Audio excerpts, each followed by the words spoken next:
Hello, discerning podcast listeners. This is Tom Kenny, and you are listening to the Geekcast Radio Network.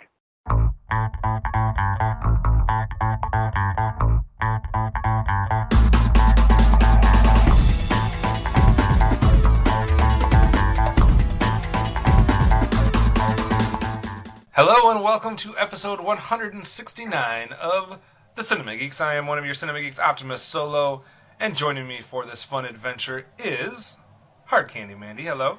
Hey guys, I'm here. She is here in flesh and body and mind and soul and everything else you can be here in. I don't know. That made it weird. Now it feels You dirty. made it weird. It's episode 169. We're supposed to be dirty. That's not a rule. Oh, That's okay. not a thing. Not a rule, not a thing. MovieRevolt, Dan. Hello. I'm just gonna say hi. That's all I'm gonna. I'm not gonna say any more than that. Don't let him make you feel dirty too, Dan. Dirty 2 Dan. Sounds, I don't know, the makings of a movie title there somewhere in there. And FridleyCent, hello. Hi. Oh, you went with hi as well. All right. I was trying to think of a way to be like, well, for episode 420, are we gonna all have to be high? But like, 169 isn't 69. I don't know if it's got like a cuckoldry aspect to it or just like a voyeurism quality to it. But like, that's less of a thing. All right, let's see how the rest of this show goes. We're off to a great start here. We're going to have a little bit of a different theme here today. We recently did our March Madness tournament, and obviously we have our Kevin Smith series going on and more video game films going on. But we're going to divert slightly off course thanks to one of the main movies that's out in theaters right now, which is Ready Player One. Obviously, a lot of people in the geek circles are aware of what Ready Player One is, either due to the book or the film coming out, and obviously it is loaded with pop culture and nostalgic goodness. So we're kind of going to riff off of that and do our own take on something based on that. Matt, do you want to explain a little bit about what we're doing today to the listeners? All right. So I guess in Ready Player One, they have to do all these like gamified events to get keys, right? Mm-hmm. And so we're essentially crafting additional events using our own personal pop culture references rather than, this one all being based off of some like I don't know, like hermit guy who just buys up all of the DVDs. We're doing this based on the Cinema Geeks take. So we'll have various events essentially crafted around like climactic final scenes from a movie, but not just all action movies, right? Because we got to keep it interesting. And so we're going to craft a scene that, say the Ready Player One gang would have to go through in order to finish out their movie if we wanted to make it 5 hours long. Yeah, that's basically the premise. So you don't necessarily have to have any knowledge of Ready Player One to listen to this podcast and kind of see where we're going and enjoy it. If you've seen the movie, it will make total sense. If you have not seen it, what Matt said there basically sums it up. We're just crafting additional challenges that our characters could go on in order to get those keys, and along those challenges, that's where you get a lot of different pop culture references from decades past. To set the stage a little bit, there are two of us that have seen Ready Player One, so kind of right before we get into what we're doing here, Amanda, why don't you give the listeners your quick take or thoughts on if you enjoyed or didn't enjoy the movie? Wasn't prepared for this, sir. Putting you on the spot. I liked it, but I did not read the book. I think that this is a movie that definitely begs for multiple watches. Otherwise, you're just not gonna see all of these cameos. Yeah, the references are definitely coming at you fast and furiously. It's hard to catch them all on a one watch for sure, so this is definitely one that people will be slowing down, pausing their DVDs or Blu-rays to try to catch everything that they missed the first time. But Also, this is not a kid's movie. This is not a kid's movie. not like a young kids movie. They say fuck. Yeah, kids these days. They said it. It's PG-13 because they only dropped the F-bomb once. We did see the movie with someone that had read the book, and he informed us that there is very little in the book that is also in the movie, just some kind of framework and structure there, so it does differ from that, but I think he said it was enjoyable either way, so I look forward to hearing your guys' thoughts when you're able to catch up with it later on, but definitely a fun movie and right up our lane because we like references, we like nostalgia, we like things from our childhood, whether it be the 80s or 90s, etc. So, Matt, we have 4 different scenarios that we're going to kind of do the framework for and insert different characters in.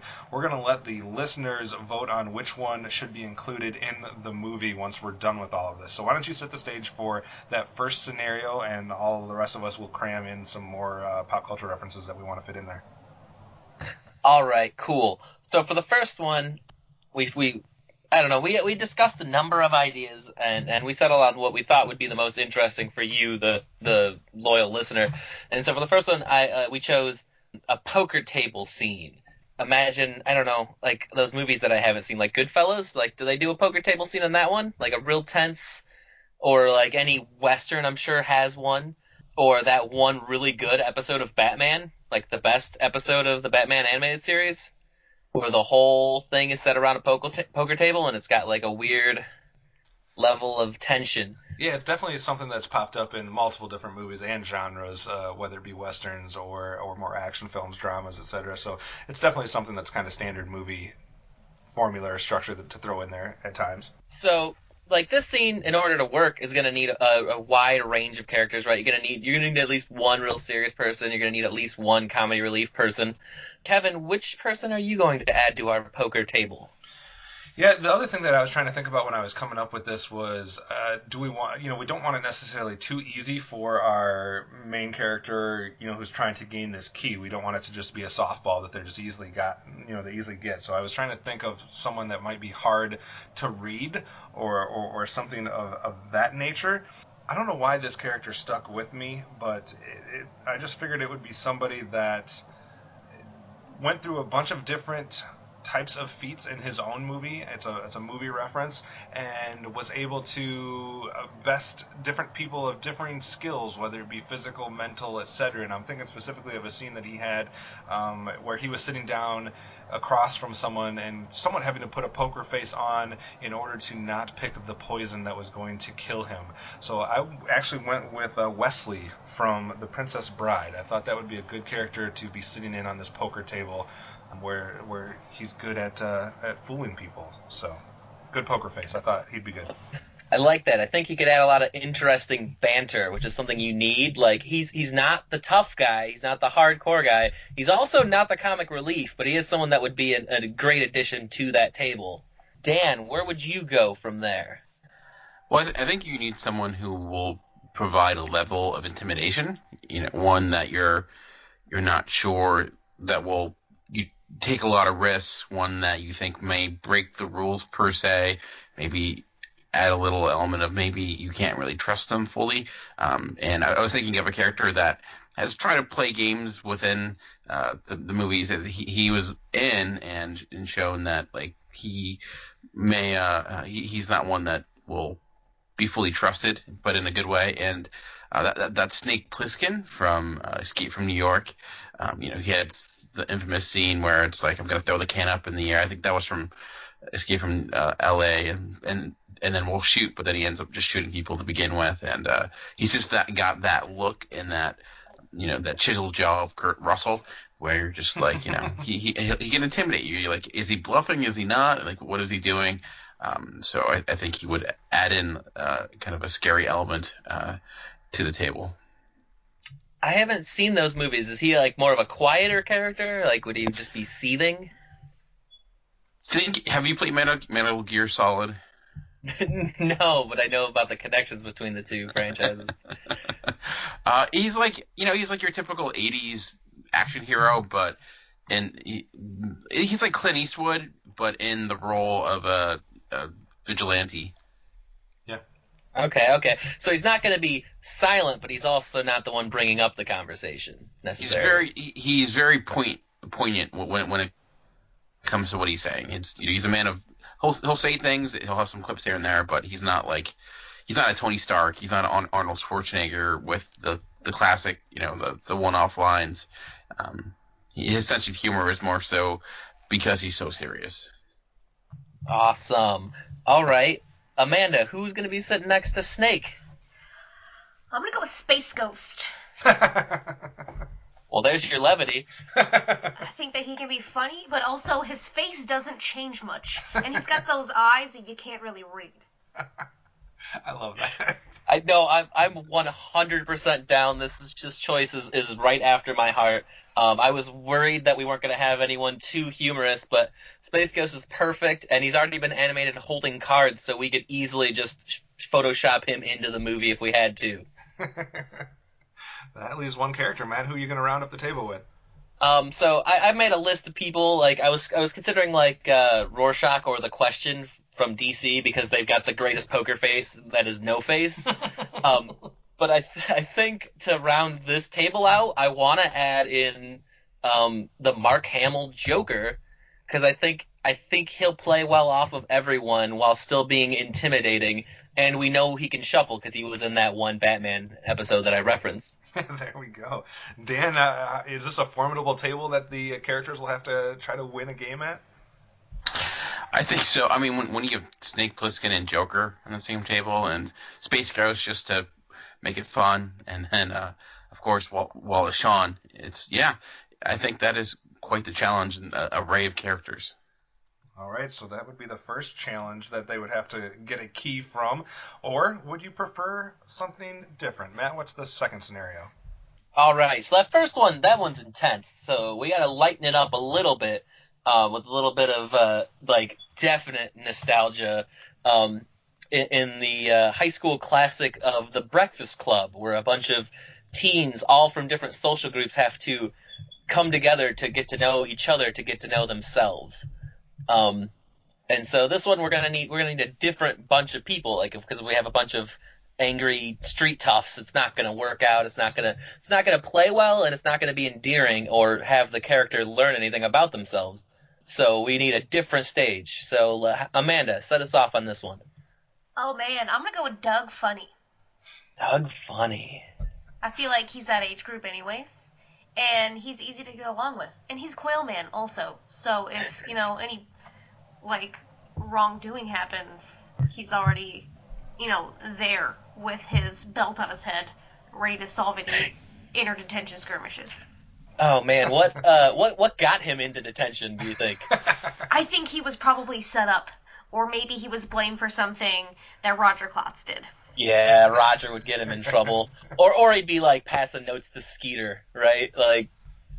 Just one too many notes. Yes. Like it. Okay, Dan, who are you going to put in this thing with the soft Doug Funny? So, part of me wants to put Emilio Estevez in from the Mighty Ducks, his character there, just because it would be kind of funny. He'd be like, he's just still there. He's been there the entire time. Good old Gordon Bombay. But I'm going to, but inspired by his character, because I wanted to try to stay in the realm of, kid characters. But, look, he was a jock. Well, let's flip the jock concept on its head and go with a different type of jock, and going with one of the most infamous linebackers in Giants history, and that being the Little Giants and Icebox from Little Giants. Has anyone else watched that movie from the 90s? I know, but it was a long time ago. Yeah, back in the 90s. That's inspired me to rewatch it, though. That is true nostalgia. So tell us a little bit about this character, Dan. So Icebox is a female. I should indicate that. Becky, her dad is Roger. Rick Moranis. Her father's Rick Moranis. Her uncle is Ed O'Neill. And she wants to play football, but she can't because she's a girl. So she ends up tricking her dad to starting his own football team, and it's this misfit group of kids that are not very talented, and they're going against the Cowboy team, which is evil because they're the Cowboys and whatnot. So but they're it's kind of like Bad News Bears, but more good-hearted, I guess. But she kind of is the protector of these kids. She tends to, when they're being bullied, she comes in and kind of saves the day. She notoriously is a great driver of a go-kart that she utilizes, and overall is just a pretty tough chick in general. But she also is conflicted at times because she does have feelings for people, in the case of the quarterback, and doesn't want to still wants to kind of be a girl at the same time. So I think she kind of covers a couple of bases with classic Breakfast Club characters, so she can kind of cover different ground. But I just thought it'd be a way of taking that the common trope that we saw with Breakfast Club and kind of altering it with a 90s reference, because that's what I know. I like it. That's interesting. Matt, you got to go next on this one. Oh, man. So I wasn't thinking about the Breakfast Clubs all being, high schoolers. So my list, I made, I grabbed a half dozen guys. These might be fun in that. And it might even be fun to just, them be the guys. But the only one, I only got two that are really even teenage age. And so I'm going to go with, I want to go with Hermione Granger, but I think that Doug Funny's got that nerd cred. So I'm going to go with Greedo from Star Wars as kind of more of the quiet guy, the guy Judd Nelson. Yeah, I can see that. He's kind of the misfit, not misunderstood one. In Star Wars canon, Han Solo stole his girlfriend, and so he gets tricked into trying to chase down Han Solo. He's comes from a bad family. I think one or both of his parents are gone. And so he's kind of got that Judd Nelson, grumpy, wants to fit in but just never will, wants to be a bully but isn't the jock. Interesting. All right, we have an interesting group of three people, and obviously in the Breakfast Club you had a couple characters that are somewhat represented by just one, like Dan's obviously could fit a couple different characters here.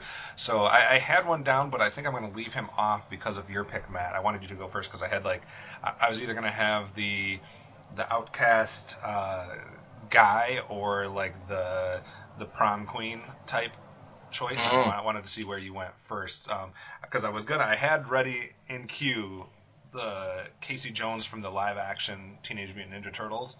Nice. Kind of play that Judd Nelson role. But I'll shift gears because I think we need another girl in there. I don't think she completely would fit the Molly Ringwald character, so to speak, but I think this will add another dimension because it's maybe coming from a much different end of the spectrum from the other female that we have currently. So I am going to go with the childlike Empress from the Never-Ending Story, because that adds another female to the group, and it's another one that we don't know a ton about.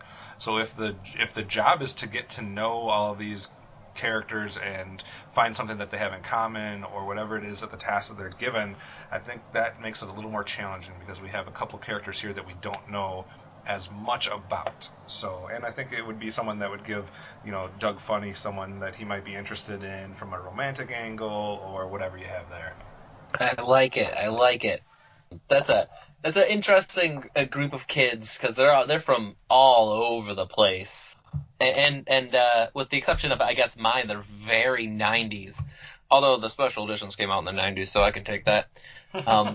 It's like we did the Breakfast Club again, but just 10 years later. So that's another interesting challenge for the main character to kind of go in there and work things out with this group of characters in a little bit less tense of a way than they had to with the poker game, I guess. Yeah, but I mean, it's emotionally tense because they've got to find themselves and figure out where they're going in life. That is true. All right, what's the third scenario, Matt?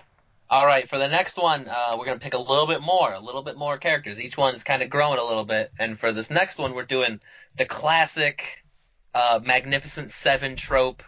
I can't remember. Is that the name of the original one? The original? Seven Samurai. Seven Samurai, that's what it is. So the idea is that there's a town going to be attacked, and 7 heroes have to train the village to defend itself against whatever the attacker is.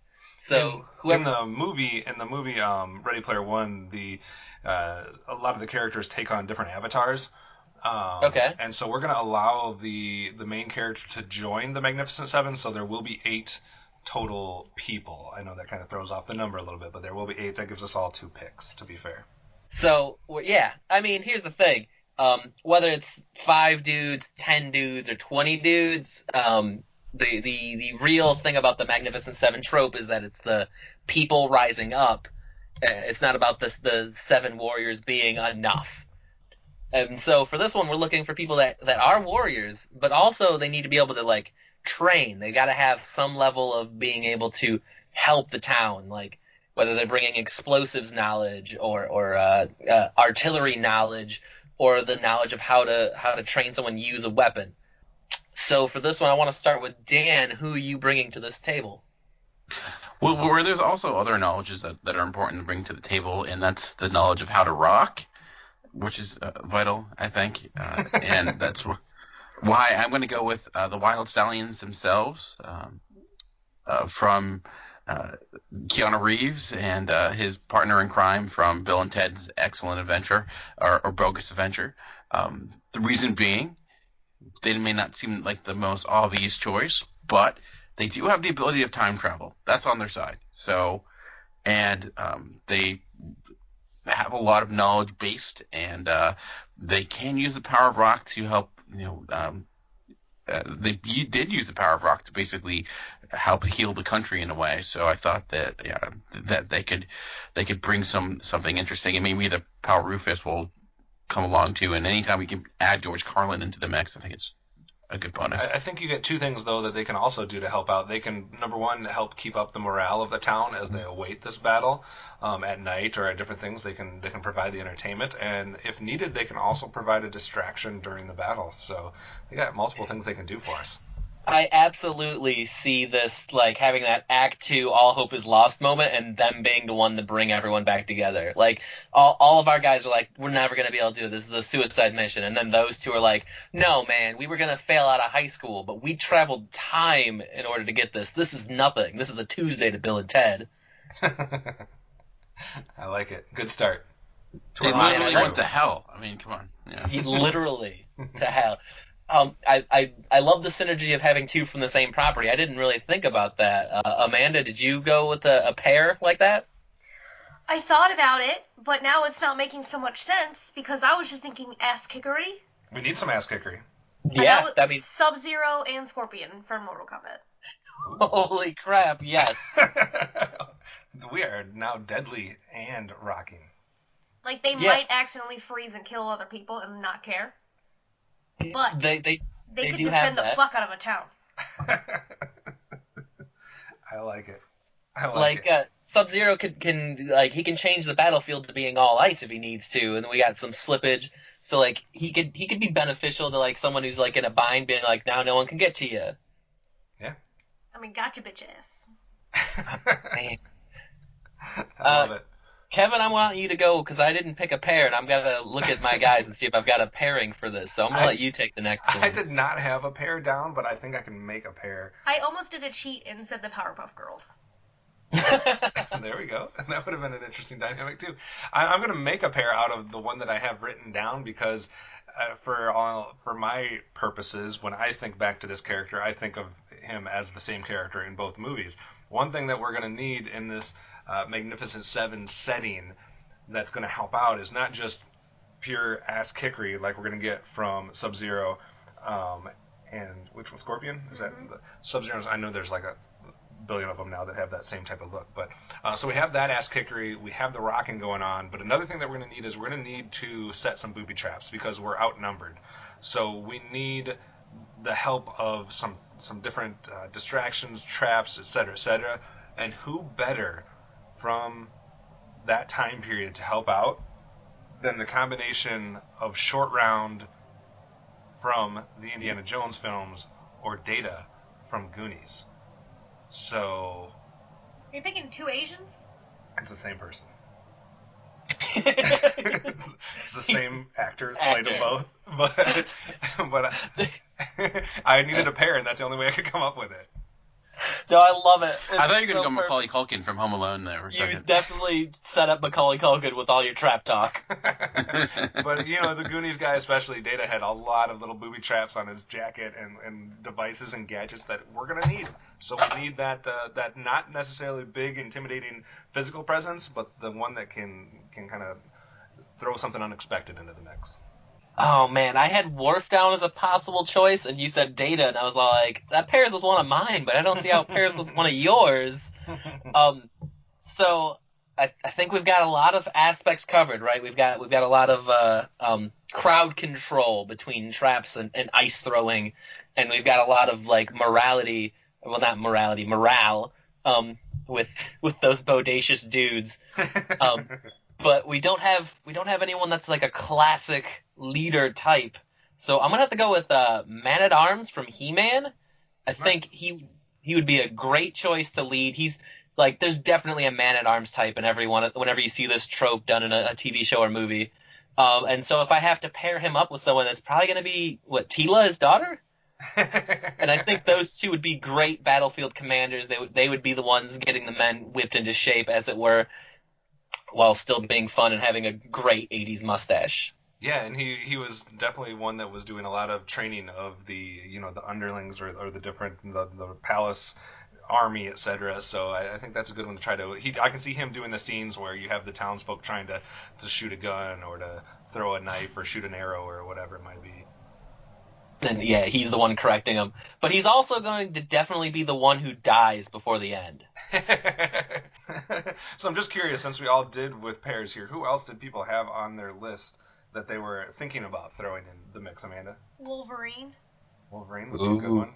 Get that up close and personal combat going. Never stopping. I went away from one of mine because I felt like Amanda had it covered with Sub-Zero and Scorpion, because I had, and I could have gone with a pair here too. I had either one, Snake Eyes or Storm Shadow from G.I. Joe.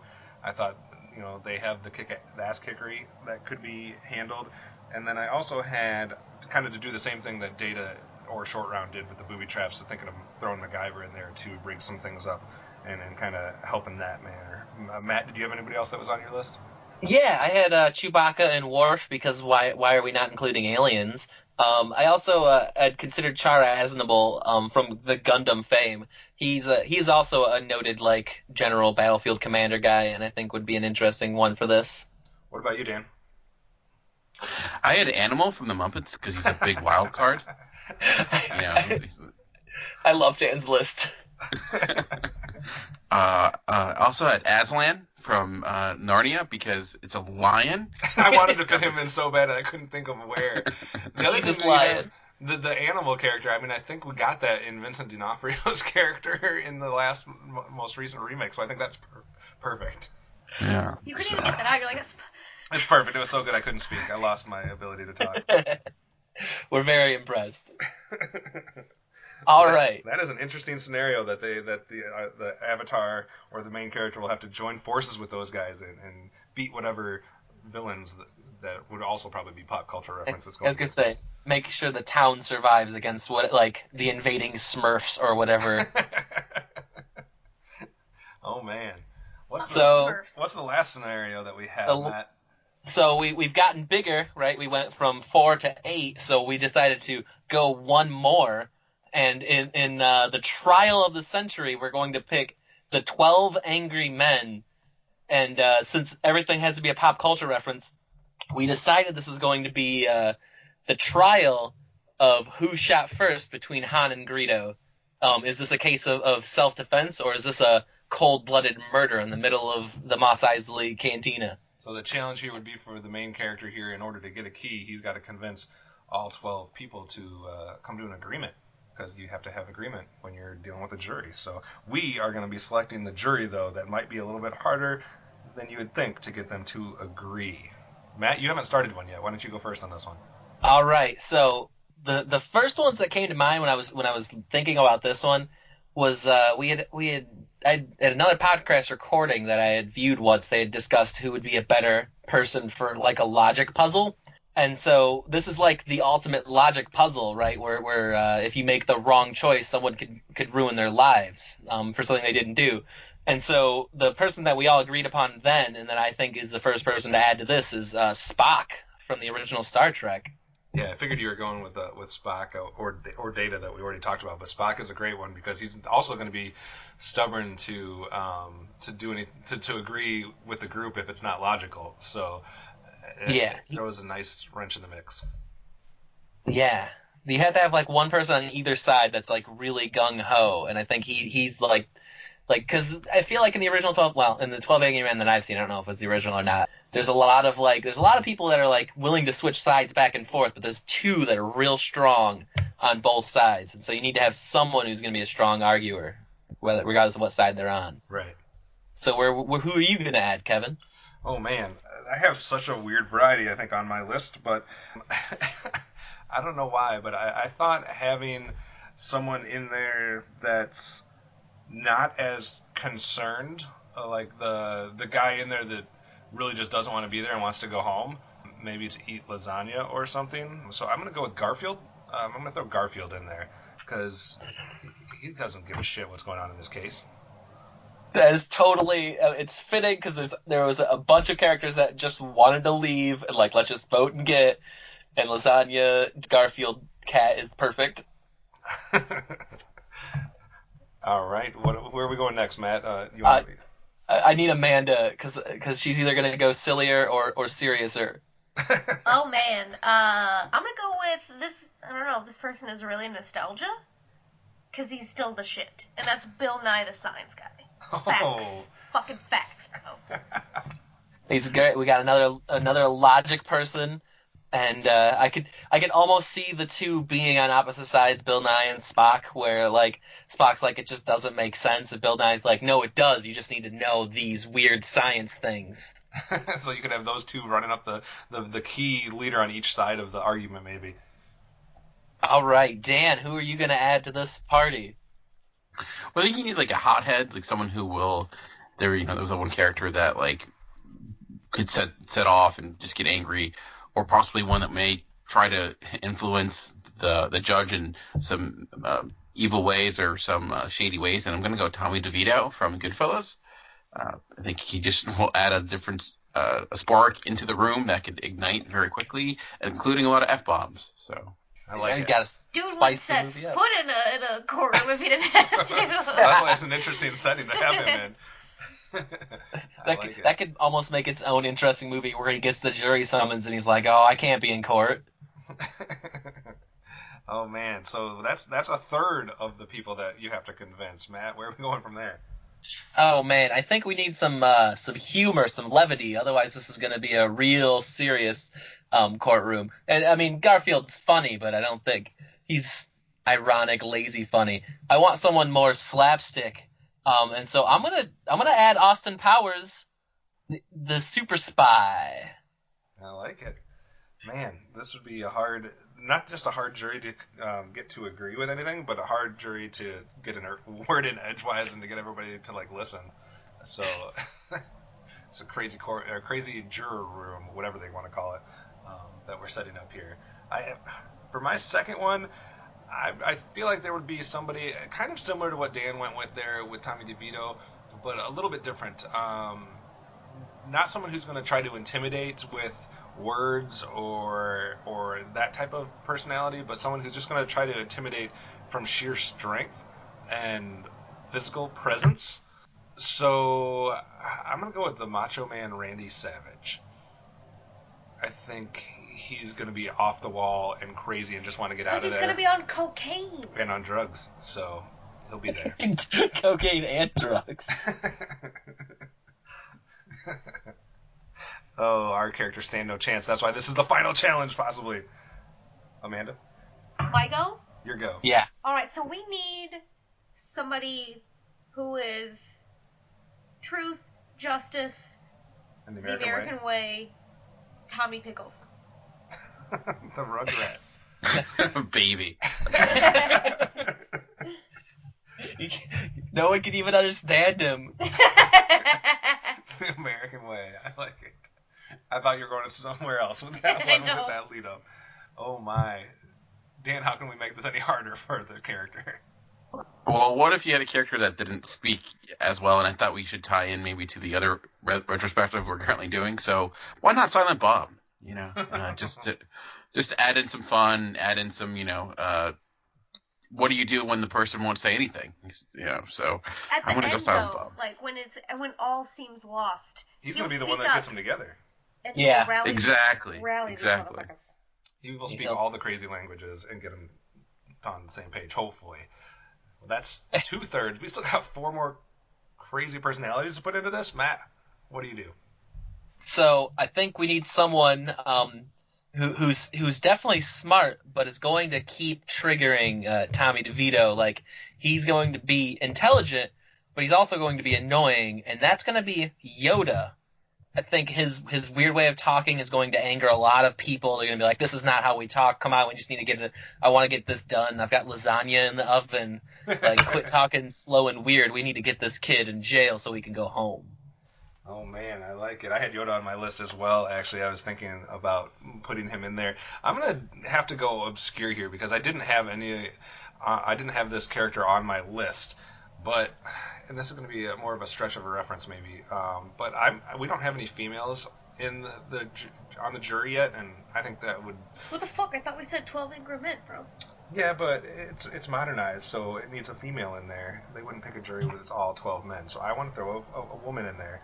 And I'm going to go with somewhat of an obscure one, but I think we need that one that's just like... that character that's kind of by the book, that's like... These are the rules we have to go by, or this is what the judge said, or, you know, always quoting back the literature to the group. Like, we need to go back to this point right here type thing, and I can't think of somebody better to do that than, I'm going to get her name wrong, the lady that played the airline ticket person in Planes, Trains, and Automobiles. I think her name is, it might be Edie McClurg, but it's, you know, she's got the red hair, and she's not giving John Candy or Steve Martin any wiggle room whatsoever in their predicament and going by the book and going by the rules. So I'm going to go with her. I know that's kind of obscure.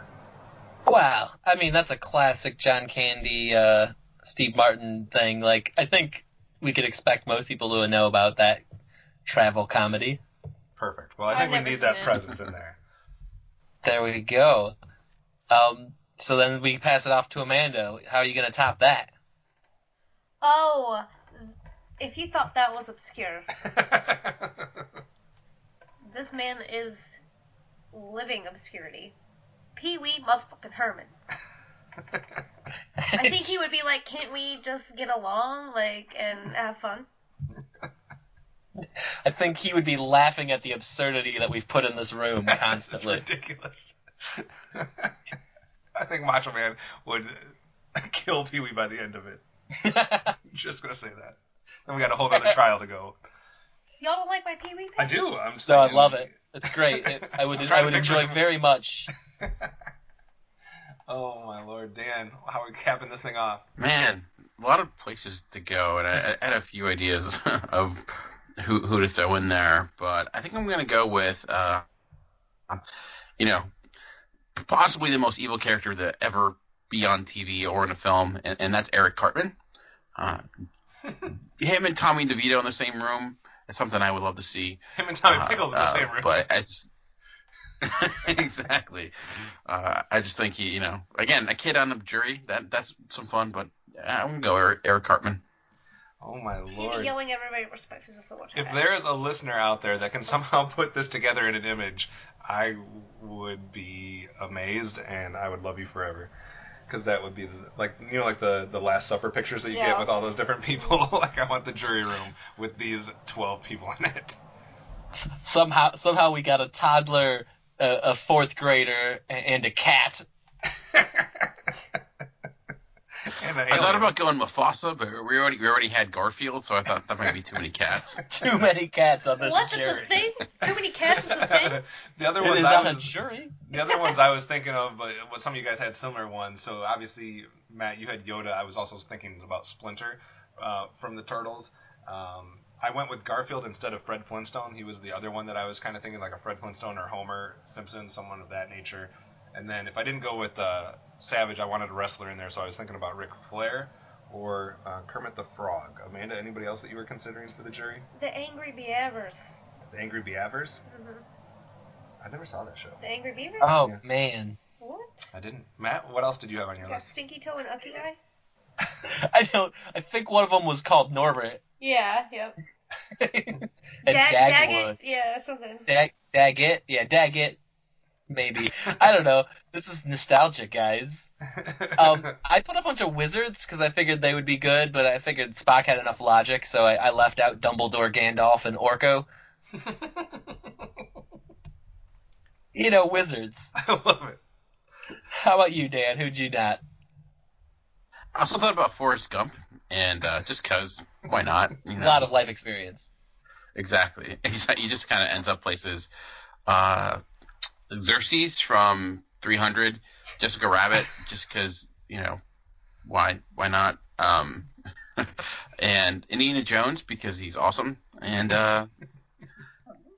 yeah, and the guy who makes all the funny noises from Police Academy, because, again, nostalgia. That would be perfect. Just because he would start some stuff. He would, He'd be instigating the Pee Wee Herman Savage beatdown.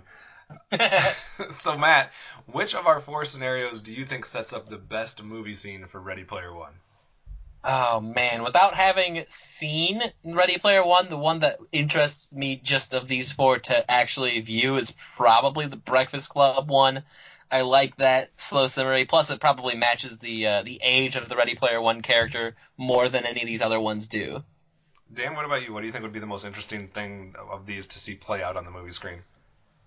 I like the Magnificent Seven scenario, just because, I think it a little bit more, you kind of have a combination of action, and so I think that would be a lot of fun. I think for me, I honestly would probably go with the poker one, just because I feel like it would be not that it wouldn't have to take up a lot of screen time, but it would be something that would slow the movie down for a second, give you some tense moments, and open up the possibility for some cool dialogue. And I think we put a bunch of cool characters in that poker game, so that's one I'm kind of interested in. Amanda, what do you think? Well, now I have to go with the jury. You can double up with one of them. I just feel like so much shenanigans. So much shenanigans in that jury room? So much. Hung jury, probably, huh? I think that would be the hardest one for the character to solve. Like, they would really need to... I think the key we pointed out there is getting Silent Bob to somehow use some magic and get everybody on the same page. Get angry enough to yell all the answers to everyone. All right, so we're going to put these up on the website for you guys to choose which one you would like to see play out the most. Also, you can give us your take on Ready Player One and let us know what you thought about the movie if you've seen it. I will say, Matt, I am very interested to see your reaction to it, because one of the nostalgic references that is in the film I think you're going to appreciate quite a bit. So I can't wait to see your reaction from the movie. But it's definitely a lot of fun and a lot of references. Like Amanda said, definitely one that you're going to have to have a guide to the references that you're going to have to watch like in slow motion in order to catch them all. But so definitely let us know which scenario you liked the best, what you thought of the movie, and give us your own feedback. If you liked any of our individual picks, you can tweet directly at us and let us know what you thought of those. Amanda, how do people tweet to you? At HardCandiMandi, eyes, no eyes. You can also tweet to the Twitter famous Mr. Matt Fridley. Matt, how do people tweet to you, and what made you Twitter famous? Oh man, I'm at FridleyCent, and I made a joke about Seinfeld judging you while you watch anime. That went crazy. So definitely, if you want to see exactly what we're talking about, go to Matt's Twitter account and find the Seinfeld picture, and you'll see what happened with that one. Dan, how do people tweet to you? They just yell really loudly, and it usually works. I'm at MovieRevolt. All right, and I am at OptimusSolo, or you can tweet to all of us in unison at Cinema Geekcast. So that does it for this week. A little fun trip down memory lane, but we'll be back at it next time with some more fun as we try to get closer to the end of the video game spotlight. And we'll also be giving you guys some episodes in our Kevin Smith retrospective as we travel through that journey. So that does it for today's episode. Tune in next week for another chance to listen to the Cinema Geeks.